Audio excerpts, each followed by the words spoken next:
الحمد للہ رب العالمین، الصلاۃ والسلام علی اشرف الانبیاء والمرسلین سیدنا نبینا محمد وعلی آلہ وصحبہ اجمعین۔ Brother Syeda ladies and gents, السلام علیکم ورحمۃ اللہ وبرکاتہ۔ سب سے پہلے میں آپ لوگوں کو بتاتا چلوں کہ جو مولانا چلا کر کہہ رہے 70 ہو رہے 72 ہو رہے ہوں گے ایک مرد کے ساتھ میں، یہ ٹوٹلی رانگ ہے۔ چیلنج کے ساتھ میں کہہ رہا ہوں، کیا جنت صرف مردوں کے لیے بنائی گئی ہے؟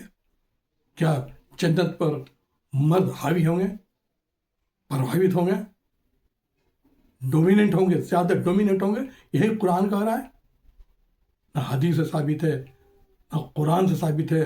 قرآن نے نمبر بتا رہا ہے، قرآن نے جینڈر بتا رہا ہے، اور آپ جینڈر اور نمبر سب کچھ بتا رہے ہیں۔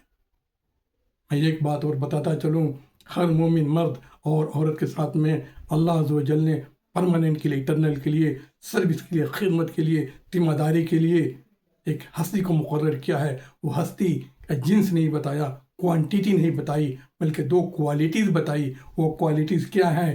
وہ ازواج مطہرہ ہوں گی، یعنی کہ جو اسپاؤز ہوں گے، جو کاؤنٹر پارٹ ہوں گے، جو شریکے، جو ہمراہ ہوں گے، جو ساتھی ہوں گے، جو ساتھی وہ مطہرہ ہوں گے، وہ انٹینسلی اور پرفیکٹلی پیوریفائڈ ہوں گے، پاک دامن ہوں گے، پاکیزگی ان کے اندر ہوگی، اور حور عین ہوں گے۔ جو آنکھوں کو جو میں بتایا تھا کہ بلیکنس اور وائٹنس جو ہے نا میں کافی کنٹراسٹ ہوگا، اور اس سے جو ہے نا وہ ہستی انٹرلی اور انٹرنلی اور آؤٹرلی، فزیکلی اینڈ اسپریچولی بالکل پاک و صاف ہوں گی، اور تر و تازہ ایکسٹریم کلیئرٹی ہوگی۔ وہ ان کے اوصاف ہوں گے۔ اللہ عز و جل جیسا کہ بیان کیا قرآن کے اندر، یہ سب کے لیے ہوگا، ہر مومن مرد اور ہر مومن عورت کے لیے یہ ایوارڈ اللہ عز و جل نے ریوارڈ رکھا ہے، ہمیشہ فل ٹائم سروس اور ذمہ داری اور خدمت کے لیے۔ اللہ عز و جل نے جو مقرر کیا ہے، ان کی 2 کوالٹیز کے بارے میں جو میں آلریڈی بیان کر دیا ہوں۔ السلام ورحمۃ اللہ وبرکاتہ۔